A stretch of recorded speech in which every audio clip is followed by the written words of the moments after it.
ولسه مكملين مع نجم مصر ونجم نادي الزمالك كابتن حازم امام. نورنا كابتن حازم والله. ربنا يخليك يا حبيبي. يعني انا سعيد جدا بوجودك معانا النهارده.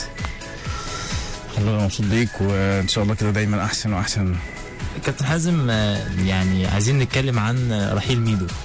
وانت يعني كنا عارفين ان انت كنت متمسك ان ميدو يبقى موجود، ده صحيح ولا لا؟ طبعا كنت متمسك فعلا ان ميدو يبقى موجود. انا ميدو بحبه على المستوى الشخصي وبني ادم كويس، وكنت حاسس ان ممكن يبقى في فرصه يكمل يعني، لكن هي حصلت ظروف كده. كابتن حسن فهم حاجه غلط، فالموضوع كبر بشكل او باخر بشكل كبير. ما وصلناش لكابتن حسن غير بعد كان وقت القيد لازم يقفل، فاخدنا قرار بقى عشان لغايه لما نوصل لكابتن حسن ان ميدو مش هيكمل، وحاولنا نوصل لميدو كلمناه اخوه يعني. وبصراحه الولد محترم قمه الاحترام يعني، وما عملش اي مشاكل. انا كنت حاسس كنت عندي احساس انه كان ممكن يعمل حاجه السنه دي، او على الاقل 6 شهور كان هيحاول يدوس على نفسه، كان هيحاول يبين نفسه كويس. ولكن ربنا كرمه الحمد لله في نادي كويس في انجلترا في البريمير شيب. ربنا يوفقه ان شاء الله يعني. كابتن حازم انت طبعا عشان انت كنت لعيب كوره كبير، بتحس ان ممكن اللعيب يبقى عنده فرص ان هو ممكن يكمل، وساعات بتحس ان يعني عايز بس مساعده، انت بتحاول انت تعمل الكلام ده دلوقتي، بتبقى بتساعد لما احس ان في لعيب عنده ان هو يبقى شخصيه كويسه وبيحب النادي فعلا وعايز يبقى كويس. بس مثلا في ساعات واحنا بنعمل خالد تبقى في ظروف واقفه قدامك كتير، يعني تقعد تتمرن كويس وتبقى عايز تبقى كويس، تنزل مثلا تلاقي نفسك مش مدي قوي، مش ماشي. فممكن المدرب يقول لك لا هو وحش، يقعد استعجل عليك قوي. يقول لك لا خلاص بقى سيبك منه، وتنتهي الصفحه بالنسبه للمدرب بالنسبه مع اللعيب ده خالص يعني. انا بشوف دايما اللعيب لازم ياخد، لان الكوره متغيره خالد وفيها تغيرات كتيره، وفي الماتش نفسه فيه تغيرات ما بين انك تبقى متعادل وبتكسب وبتخسر. اللعيب كده برضه ساعات بيطلع فوق وساعات بينزل تحت، لكن المشكله لما تنزل تحت لازم الناس تبقى واقفه جنبك، مش الناس تبيعك يعني. هي ده اللي بيضايق اللعيب، انت لما تنزل تحت تلاقي كل الناس سايباك، ضايق جدا كبني ادم. سيبك بقى من الكوره يعني، كبني ادم يعني، هو بس وانا كويس الناس حواليا وبتاع. يعني اتمنى ان هو يكون موجود يعني. معلش يا كابتن حازم، انا النقطه دي اصلا مهمه جدا بالنسبه لي، لان يمكن احنا لعبنا وحسينا بالوقت ده، ان انت بتبقى في وقت فعلا انت تحس انت قدمت حاجات كتير قوي، في وقت حاسس ان الناس محتاج ان حد يعملك باص كويس، محتاج ان حد يساندك في ظهرك، محتاج ان يساعدوك جوه الملعب اكتر شويه. مثلا انت اليومين دول مش ماشيه معاك، واقع شويه. طبعا بتحصل كتير جدا جدا، وبس ممكن انت حظك يعني الفرقه اللي معاك تكون واقعه، فتبان انت اوحش، ان انت مثلا انت اللي عليك العين، انت النجم، فيبان ان انت السبب، مع انك انت مثلا انت اللي عايز حد يساعدك اكتر شويه. هي الكوره كده يا خالد يعني. بصراحه الواحد بعد ما اتعلم شويه في الكوره، او بعد ما بطلنا يعني، الكوره عمرها دايما هتفضل انت بنفس الحال. بس الحاجه اللي اقولها دايما لاي حد بيسمعنا، ولد صغير بيبتدي، ان لو هو في عزه لازم يلعب كويس جدا جدا ويركز في شغله كويس جدا، لان هيجي يوم هيستند على اللي هو عمله ده. لو هو في الوقت ده ما عملش، هيجي وهو بيبطل مش هيلاقي حاجه تستند عليها. فلازم وانت صغير تموت نفسك وتحرم نفسك من سهر وفسح ومتع الدنيا. انت واحنا صغيرين عايزين نعمل كل حاجه، واصحابنا، انا كنت مثلا عندي 16 سنه بخلص مدرستي، الاقي اصحابي كلهم كانوا يروحوا العجمي وانا عندي معسكر مع المنتخب مثلا، هموت.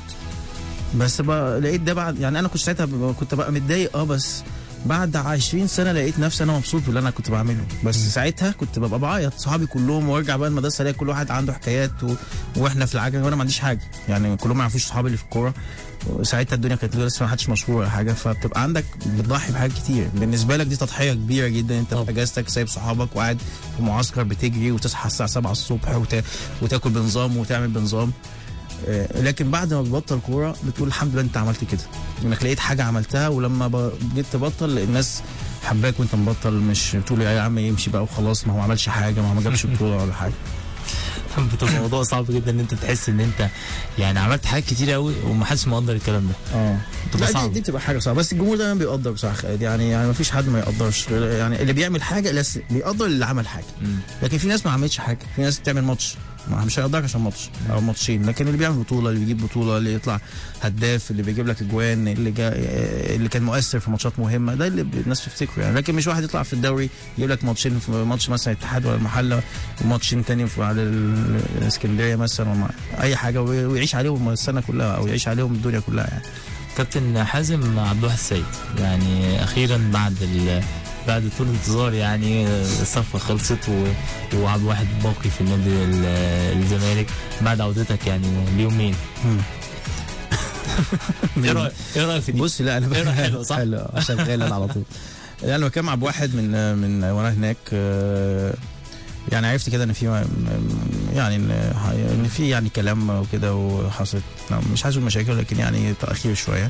من ساعه ما كلمته بصراحه راجل زي الفل يعني، ودايما حاضر وعايز يلعب في نادي الزمالك، وهمه الاول والاخير هو اللعب في نادي الزمالك. بصراحه لقيته يعني انا النهارده كنت في البرنامج شكرته شكر كبير واحترمته جدا. نجم نادي الزمالك قائد فعلا، ما بيقدم نموذج لكل الاولاد الصغيرين ان الكابتن مش بس شرف الايد، الكابتن مسؤوليه، والكابتن احساس بالمكان اللي هو فيه. نادي الزمالك ساعد على واحد كتير، وهو بالتالي في وقت شايف النادي الزمالك مثلا في مشكله ماديه. ايه المشكله؟ ان هو النهارده بيتضرب مش يعني بيتنازل 25% من عقده، وتزائد ان هو خد مقدم عقده بشيكات مش حالا فلوسه. فبصراحه انا بحترمه جدا وبقدره، ودايما اللي بيعمل كده خالد، اولا سيبك من مجلس الاداره، اللي قاعد مجلس الاداره بيمشي ويجي مش مشكله، الجماهير بتشيله فوق دماغها. الجماهير عمرها ما بتنسى اللي عمل حاجه كويسه في اي نادي، زمالك اهلي اسماعيلي، عمر ما حد بينسى اللعيب اللي بيعمل حاجه للنادي. يعني دايما الكوره بتخلص وكلنا هنبطل وكله عبد واحد هيبطل، لكن هيجي الموقف ده يقول لك تفكر ده عمل كذا كذا كذا، والله الراجل ده محترم، والله الراجل ده بيحب النادي، فيفضل الموضوع ده طول عمره في حياته حاجه مشرفه يعني. فان شاء الله عبد واحد يكمل معانا، يا رب يشيل بقى كاس البطوله ان شاء الله. كنت بكلمه قلت له عبد واحد اخر بطوله خدناها كنت انا الكابتن، انت بقى لازم تشيل بقى الكابتن، انا واخد كل البطولات كابتن، اخر بطولات كلها كنت انا الكابتن، مفيش حد جه بعديا خد كباتن، عايزين حد جديد بقى يجي ان شاء الله. ان شاء الله الزمالك يحرز بطوله على ايد عبد الواحد السيد. طيب بقى نخش للموضوع الثاني، موضوع الشناوي. يعني الصفقه ويقول فيها اهدار مال عام وكلام كتير كده. لازم بص هقول لك حاجه، الشناوي طبعا انا بحبه جدا، ولد على فكره طيب جدا محترم جدا جدا، وان شاء الله يفيدنا وهيفيد عبد واحد. يعني انا شايف ان الاثنين هيفيدوا بعض بشكل كبير جدا، هتبقى المنافسه في صالح نادي الزمالك ان شاء الله. اهدار مال عام ده انا بشوف ما فيش حاجه في كره القدم اسمها اهدار مال عام، لان انت بتلعب على بطوله وعايز بطولات، فبالتالي يعني اصل انت مثلا ما فيش حاجه موجوده ب10 وانت اشتريتها ب20 وهو كان المفروض تشتري ب5، يعني ما فيش حاجه ثابته، ما عندكش معايير ثابته في مصر، او مثلا سوق الانتقال ده ما فيش حاجه ثابته، وانت جبت واحد من بره عديت السعر المناسب ليه. دي كوره يعني مين مثلا كان يقول ان كريستيانو يتباع ب70 مليون مثلا؟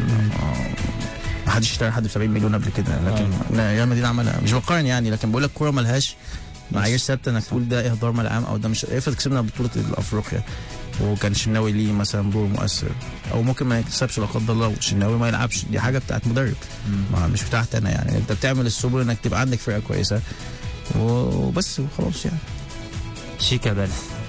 شيكابالا يعني الزمالك بيماطل فعلا في العرض بتاع شيكابالا، ولا هو شيكابالا؟ والله العظيم ابدا، اقسم بالله ابدا، نادي الزمالك لم يماطل، وبالعكس نادي الزمالك يعني احنا بنحاول، وهو الولد اسمه ايه الولد او شيكا طبعا، وسمير عبد التواب المدير المانجر بتاعه. بس الاعراض ما فيش حاجه لنا بشكل او باخر يعني، لكن انا بقول لك يعني احنا الموضوع صعب ان هو يكمل مع كابتن حسن في الوقت الحاضر، وبالتالي فما فيش اي مماطله. يعني ايه المماطله؟ انك انت تسيب لعيب ما بيتمرنش دلوقتي معاك والماتشات داخله عليك، ولو قعد هتدفع له فلوس كتير جدا وانت وهو مش هيلعب، فبالمخ كده اكيد مش هيبقى مماطل، بالعكس يعني. طب ما فيش فرصه ان ممكن شيكا يرجع تاني للنادي الزمالك؟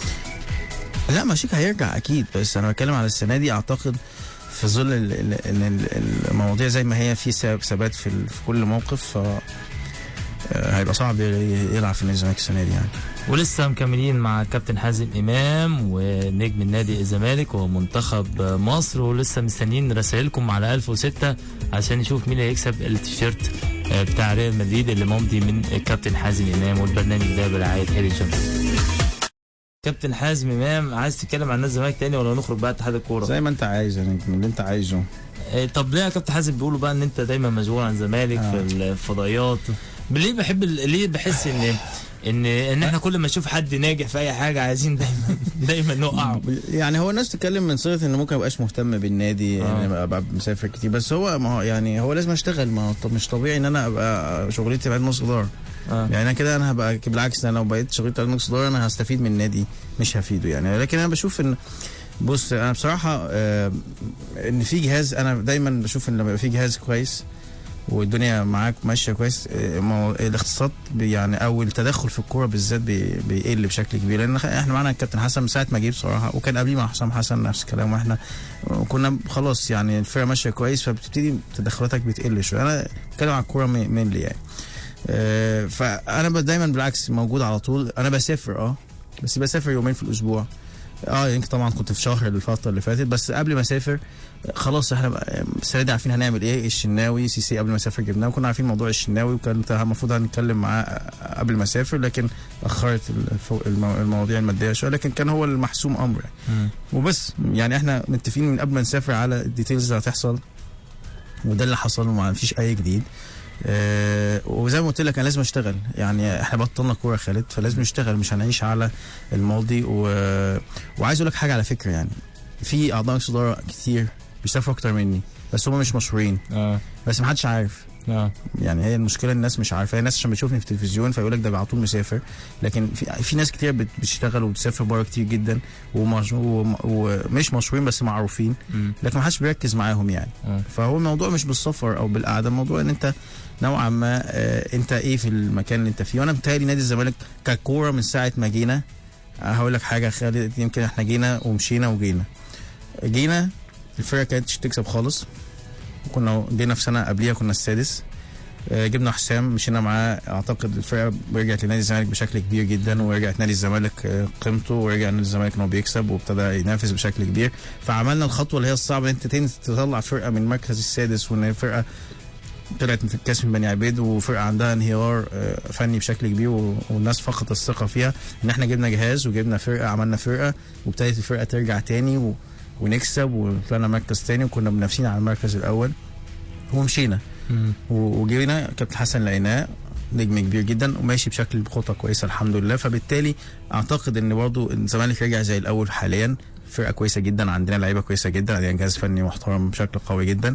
فاعتقد ان احنا ككوره، اللي انا منتخب عشان لعيب كوره، متهيألي احنا ماشيين في الكوره، بس ينقصنا البطولات بقى ان شاء الله يعني. انت شايف حظنا وحش ان احنا البطولات فاتت اتلغت كلها يعني. شايف نادي الزمالك ازاي السنه دي والبطوله الافريقيه وفرصه ايه؟ هايل. وانا شايف مفيش حاجه تنقص نادي الزمالك. عندنا خط هجوم ناري، عندنا وسط ملعب لسه جايبين 3 وما لعبوش خالص تقريبا غير ماتشين في افريقيا ولا 4 ماتشات في افريقيا، ما لعبوش حاجه في الدوري خالص. الدوري اتلغى من ساعه ما جبناهم، مندوم والكسس واسلام، اللي انا بشوف ان اسلام لعيبه كويسه جدا. انا بشوف اسلام من احسن لعيبه في مصر، واعتقد هياخد فرصته بشكل قوي. اسلام لعيب مهم جدا، وشفناه في امبي كان عامل ازاي. انا شايف اسلام هيبقى عليه شغل كبير في بطوله افريقيا. عندنا عبد الواحد والشناوي 2 احسن من بعض كحراسه مرمى، احسن 2 من احسن 2 في مصر حاليا. خط دفاع عبد الشافي ما بشوف يعني ما شاء الله ربنا يزيده يعني. فتح الله، كل الناس، هاني سعيد انا بحبه جدا، عنده روح كبيره جدا، انا مش عايز انسى حد. لا عندنا فرقه كويسه قوي قوي يعني، احمد سمير، حازم، عندنا لعيبه كويسه بس تركز.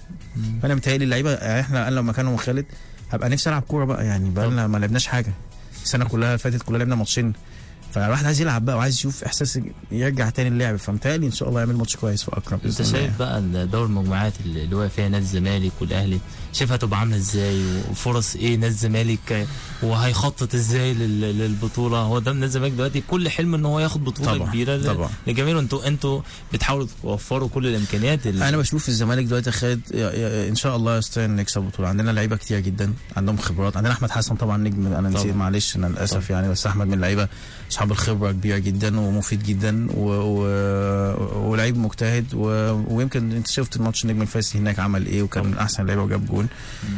فعندنا فرقه ما بين الخبرات وما بين صغيرين في السن. محمد ابراهيم برضه بشوف ابراهيم ده هيبقى ان شاء الله من احسن لعيبه في مصر، هيبقى كويس جدا يا خالد، مهاري جدا ومخ كويس قوي في الكوره. فعندنا لعيبه كتير كويس يعني. انا ما بشوفش غير ان هم بس لازم يتعبوا ويجتهدوا ويركزوا وان هم يكونوا يعني عايزين ياخدوا بطوله. لكن انا بشوف كقدرات فنيه لا الزمالك من احسن الفرق في افريقيا يعني. بتخططوا ازاي للبطوله؟ اكيد الكابتن حسن يعني اكيد انت بتتكلم مع كابتن حسن، ما ينفعش انت بخبرات اكيد بتتكلم كابتن مع حسن. كان في من اهم احتياجاته حارس مرمى. بعد موضوع ماتش المغرب الفاسي ده كان في قلق كتير جدا في موضوع حارس المرمى. سيسي كان بالنسبه له حاجه مهمه جدا. كنا جبنا معاه برضه، اتكلمنا قبليها مع لجنه الكوره في الثلاثي اللي جبناه، واعتقد يعني اضافه قويه جدا الثلاثي ده في وسط الملعب. فاعتقد كل الخطوط نوعا ما مكتمله بشكل يعني 90% او 95% اعتقد لازم مكتمل يعني. ينقص توفيق ربنا طبعا ان شاء الله. ان شاء الله يعني كل حاجه بايد ربنا. تأدوا بشكل كويس وربنا. بص انا هقول لك حاجه، انا هحس ان انا يعني انت ممكن تعمل كل حاجه ما تكسبش، بس انا هحس كمسؤول في نادي الزمالك ان ما كانش في حاجه نقدر نعملها وما عملناهاش مثلا او قصرنا فيها او كنا لازم ناخد قرار بحد وما جبناهوش. لا انا شايف ان بصراحه بالعكس يعني في ناس كتير بتقول انتوا مع كابتن حسن عملتوا كل حاجه وموتوش لا على حاجه يعني. ولكن انا بشوف ان ده طبيعي لو انت عايز تكسب بطوله بعد وقت كبير جدا جدا من البطولات ما خدتهاش يعني. ولسه مكملين مع كابتن حازم امام. كابتن حازم في يعني اسئله كتيره قوي جايه لك على الفيسبوك او على SMS، بس يعني في دودي شرف يعني زعلانه مننا قوي وان احنا ما قرناش. انت بتدي الحلقه. ما انا يعني يا كابتن الحوار معاك جميل جدا، وكل ما نخش في موضوع يعني ما بيخلص، فمش عارفين نتابع معاه، بس هنحاول يعني اللينك ده نقرا شويه. نرد على دودي برضه عشان ما تزعلش. مين يا كابتن حازم اللعيب اللي كان بيمنعك ان انت تروح لجون في النادي الاهلي؟ في النادي الاهلي انا لعبت على هادي كتير طبعا. انا كنت بلعب وسط ملعب وهادي وسط ملعب، انا بهاجم وهو بيدافع. غالي ضرب هادي عايز اقول لك حاجه، هو بيضرب لغايه دلوقتي. ما انا عارف هتقول لي يعني مش كان هادي محترم وطيب جدا مؤدب. فيضربني يقول لي معلش يا حازم معلش ما تزعلش. انا اسكت اقول له، وبعدين واحد يقول لي تاني يقول لي ما تزعلش يا حازم ما تزعلش. بس كنت احب العب مع هادي يعني. لكن هادي ضربه كتير كتير قوي. اللي كان برضه بيتعبني بصراحه حسن مصطفى. يعني لما جه الاهلي تاني حسن بيجري، بس حسن من ايام كان بيلعب في الاتحاد بقى. بيجري جري انت عارف يعني ما شاء الله يعني. ماسك في رجليه لسه بيلعب، ربنا يزيده يعني. وبعدين بيمسك من اي حته، يمسك من رقبتك، يمسك من الفانيلا، يمسك في اي حاجه وما بيتعبش. كنت بماتش بالنسبه لي ماتش غلس يعني. كابتن حازم تحياتي للكابتن اشرف امام، عشره عمر قديمه. شريف عز اشرف اخويا طبعا الكبير، وشريف اكيد كان شريف صديق الصيد يعني. حاضر يا شريف والله نسلم لك عليه ان شاء الله. وبنيجي النادي بنروح نلعب لسه، وكنا بنلعب امبارح. تبقى تيجي تلعب معانا برضه. كابتن حازم عايزين نتكلم عن المنتخب بقى والخروج والهزيمه المنتخب. بص يعني انا شفت لقطات كده وانا مسافر. انا يعني هقول لك حاجه بغض النظر عن المباراه دي. انا برادلي ده بشكل عام انا بحترم الراجل ده بشكل كبير قوي.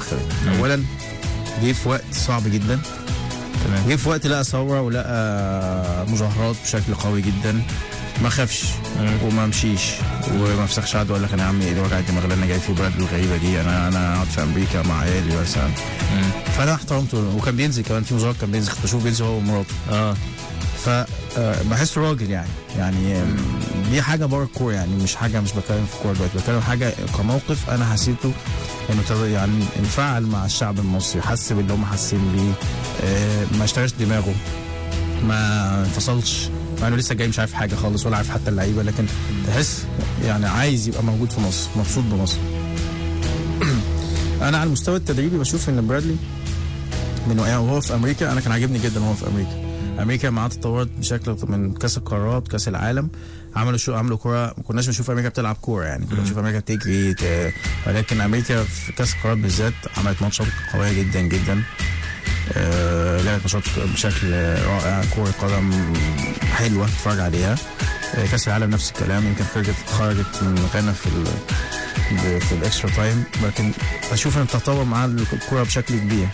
مع مصر عمل من 3 ماتشات واخد 6 نقط. في بطوله منهم خرج، بس انا بشوف 3 ماتشات تجيب 6 نقط بحساب النقط يعني. مش حاجه وحشه يعني، حاجه كويسه، لكن حظه ان هو خسر في بطوله، طلع من البطوله. انت بتلعب في ظروف ما فيش حد في العالم بيلعبها، ومطالب ان انت تكسب. كسبت ماتشين وخسرت ماتش، يعني انا شايف حاجه مش وحش يعني، لازم نفتكر. الزمالك هيفضل في القمه بنجومه واللي انت على راسهم يا كابتن حازم اسراء. ربنا يخليك يا اسراء، وربنا يبارك لك كده، وان شاء الله يبارك في الزمالك ويبقى احسن واحسن ويطلع احسن مننا بكتير. في رساله لطيفه جدا، انا عندي 3 صبيان سميتهم حازم وامام وهادي عشان خاطرك يا ثعلب، والله بحبك كسبني التيشيرت علشان انا لسه بلعب مره كل شهر مع الاصدقاء العواجيز. لو هو فعلا يعني مش عايزين يعني خلاص انا موافق والله، اسمه حازم وامام وهادي عشان هادي خشبه يعني مش عارف برضه هادي جميل حبيبنا. طب والله اسمه ايه هو قالش اسمه، يا ريت تبعت لنا تاني تقول اسمك عشان هو اهلاوي بس والله عشان سميته حازم وامام الاثنين حاضر خلاص يا خالد. الفانيلا انا مش عارف اسمه ايه بس النمر عندكم يعني. طيب. بس هو ان شاء الله يطلع ولاده بجد اسمه حازم وامام يعني، هو مش مهم هادي بس. هو تليفونه اخره 186، يا ريت يبعت لنا اسمه عشان كابتن حازم يعني عايز يديله التيشيرت. والله كابتن حازم، طب يعني شايف المنتخب بدأ بداية كويسة قوي، ماتشين كسبهم بشكل كويس جدا، والناس كلها طمنت ان المنتخب هيأدي بشكل كويس، والهزيمة جت في توقيت كان بالنسبة له صعب جدا، وبالنسبة لنا كلنا ان التوقيت صعب جدا. شايف ان الهزيمة دي هتأثر على مسيرة بوكرادلي مع المنتخب؟ يعني هو برضه مفيش ماتشات الفترة الجاية يا خالد، فدي برضه هتديله نوعا ما اريحية شوية. الماتشات اللي ورا بعض كانت اعتقد حتى برضه تحت فوكس معين، تحت نظريه معينه ان هو دول بس اللي هيلعبوا. هيشوف ماتشات بطوله افريقيا، هيبتدي الدنيا بقى تشتغل تاني، هيبتدي بقى يبص بنظريه اوسع شويه. اعتقد ابتدى ياخد خبره في مصر، مع ياخد خبره من اللعيبه. هو للاسف جرب اللعيبه في ماتشات رسمي يعني، هو دي برضه المشكله انه ما شافش اللعيبه بتلعب كتير، فبيبتدي يكتشف اللعيب في الماتش رسمي. دي طبعا مشكله كبيره للمدرب، بس انا بشوف ان لا يعني اعتقد الفتره الجايه تبقى احسن بكتير من الفتره اللي راحت. اي نعم هو لعيب 3 لكن تهيألي انا متفائل مع برادلي بشكل كبير يعني. انا حاسس ان هو هيبقى ان شاء الله يعمل لنا حاجه كويسه باذن الله يعني. انت شايف دور الكابتن ضياء السيد ايه في المنتخب؟ بص كابتن ضياء انا بحبه جدا، وانا شايفه مدرب كويس جدا. وعلى فكره كابتن ضياء خالد من اكتر المدربين اللي في مصر اللي خدوا دورات تدريبيه بره مش في مصر. يعني قعد كتير في اياكس، وراح كتير اتلتيكو مدريد، وراح فرنسا، وراح انجلترا، يعني تعب. وانا بحب الناس اللي بتتعب عشان تجتهد عشان توصل لحاجه كويسه. بس انا حاسس ان هو مخنوق شويه يعني. انا حاسس ان هو مخنوق. كابتن عبد الفتاح راجل محترم وكل حاجه، بس واضح ان كابتن عايز يعمل كل حاجه مع برادلي لانه كان معاه في امريكا. فانا حاسس ان هو مخنوق كده، مش مبسوط يعني، والله اعلم يعني. في رسالة تانية، ازيك يا كابتن حازم؟ قشطة كابتن بيبو، هو الدوري مش ناوي يرجع تاني ولا ايه؟ اخبار كاس مصر ايه؟ المفروض الدوري هيرجع 20/8، سمعته كاس ما اعرفش امتى بصراحة، بس طبيعي بقى خلاص يعني. حال البلد السياسيا استقر بشكل خلاص طبيعي، بقينا بلد طبيعية ليها رئيس واركان الدولة موجودة. طبيعي بقى ترجع الكوره ويرجع الجماهير تاني، خلاص ما بقاش في بقى متهيألي الجماهير ما عندهاش مشكله مع الامن والدنيا هتبقى كويسه. واعتقد بقى الطبيعي لازم ترجع كره القدم يعني. دلوقتي في رساله كمان محمد بيقول لك انضف لاعب جه في تاريخ مصر، يعني ايه بقى؟ ده انا ولا انت؟ انت يعني ربنا يخليه يعني. لا وانت كمان زي الفل، ربنا احسن لعيبه في مصر والله، بس برضه يعني كان لازم تبقى احسن من كده. الظروف بس وقفت في الاصابه والحاجات دي، ربنا بيديش كل حاجه. انت قلت حاجه مهمه طبعًا جدا طبعًا. عشان كده يمكن انا مبسوط جدا ان انت فكرت في ان انت تهتم بالناشئين، لان ده مهم جدا. انا بزعل ان انا يعني شوف انا ابويا كوره يعني، لكن برضه هو كانش مركز ان انا اطلع لعيب كوره يعني. برضه كان هو دماغه في ان انا اطلع مهندس دكتور، وكان دايما يخاف عليا من الكوره. الكرة يعني انا شايف طول ما انت بتديها هتديك، بس تبقى عندك طبعا موهبه يعني. وانك لازم لو اتاسست كويس، انا بشوف انا كنت اتاسست كويس وداسوا عليا وانا صغير في اللعب وفي الجري وفي الحاجات دي، كنت هبقى احسن من كده بكتير يعني. الحمد لله طبعا الواحد عمله يعني، بس يعني الواحد كان ممكن يبقى احسن من كده بكتير. ولسه مكملين مع الكابتن حازم امام، ومستنيين رسائلكم عشان نشوف مين هيكسب التيشيرت ان شاء الله مع كابتن هيدن شولدرز. كابتن حازم، يعني اخبار المنتخب الاولمبي ايه معاك؟ يعني الامور صعبه جدا في المنتخب الاولمبي، ربنا معاهم. مش مطمنين خالد يعني، بصراحه اي واحد متابع الكوره اكيد مش مطمن لاداء منتخب مصر، خصوصا في بطوله السعوديه اللي فاتت. مذبذبين بشكل كبير جدا. شوط تاني هبوط كبير في مستوى اللعيبه، لانهم عملوا شوط اولاني كويسين جدا. بس الشوط الثاني بيقعوا كتير وبعدين بيخش فيهم جون كل ماتش يعني. لبنان ما جابتش ولا جون غير فيك في 3 ماتشات. مش عارف يعني، مش عارف. اتمنى يكونوا احسن، اتمنى يكون يشدوا نفسهم في بطوله مهمه قوي خلال الاولمبياد، حاجه يعني تاريخ بتعمله بتلعب في الاولمبياد. وبتلعب فين؟ هيلعبوا ماتشات في مانشستر في اولد ترافورد، خدت منهم ماتش، فبالتالي يعني احساس اصلا بتلعب في المكان ده لازم يخليك تطلع كوره حلوه يعني. فانا قلقان يعني، حاسس اتمنى، انا بحب كابتن رمزي جدا ومعتمد وطارق، كلهم زمايل طبعا ملعب وكلهم ناس كويسه جدا، بس مش عارف كده عندهم مشاكل كتير في الفرقه بتحصل، مشاكل خارج الفنيات يعني، مدير اداري، مشاكل مشوا مش عارف مين مدلك، عندهم حاجات حوالين الكوره مخليهم هم بتوع الكوره مشتتين في حاجات تانية يعني. اتمنى ان هم يطلعوا من التشتيت ده ويكونوا مركزين. مين الثلاث لعيبه اللي ممكن يبقوا؟ هم بيقولوا في النهارده طارق كان بكلم علي في 5، ابو تريكه ومتعب وفتحي وعمرو زكي واحمد عيد. اختاروا منهم 3 بعد مباراتين القادمتين. شايف مين احسن؟ هو انا قلت له حاجه، قلت له يعني قلت له يا طارق انتوا دلوقتي كل ماتش بيخش فيكم جوان، وانا شايف انتوا اللي تقريبا كلهم مهاجمين، مفيش ولا مدافع، وواضح ان انتوا عندكم مشكله في الدفاع كبيره يعني. ف مش عارف يعني، انا مش عارف بصراحه، شايف ان هو يجيب مدافع، لازم يبقى في حد مدافع شويه، لان الموضوع في الدفاع عندنا مشكله كبيره. شكرا كابتن حازم، نورتنا النهارده. عايزين نقول ياسر، بس طلع بعت اسمه ياسر اللي هو بابا هادي وحازم وامام. ايوه الصورة ان شاء الله تبقى تيجي تاخد بقى من كابتن خالد التيشيرت. ماشي حاج ياسر، هنكلمك بعد الحلقه على طول عشان تيجي تستلم التيشيرت هنا المحطه ان شاء الله بكره. ومشكرين نشكر الناس كلها اللي كتبت الحاجات في المسجات طبعا، نشكرهم شكرا جزيلا، نشكرك خلود جدا على استضافتك ليا، ودايما احسن فاحسن ان شاء الله. نشكر الكابتن حازم، ونشكر كل الناس اللي بعت لنا النهارده، وما يزعلوش مننا اللي ما قدرناش نقرا رسائلهم، نعيدهم ان شاء الله الحلقه الجايه نقرا كل الرسائل. لسه استنونا مع احمد يونس وعلى القهوه.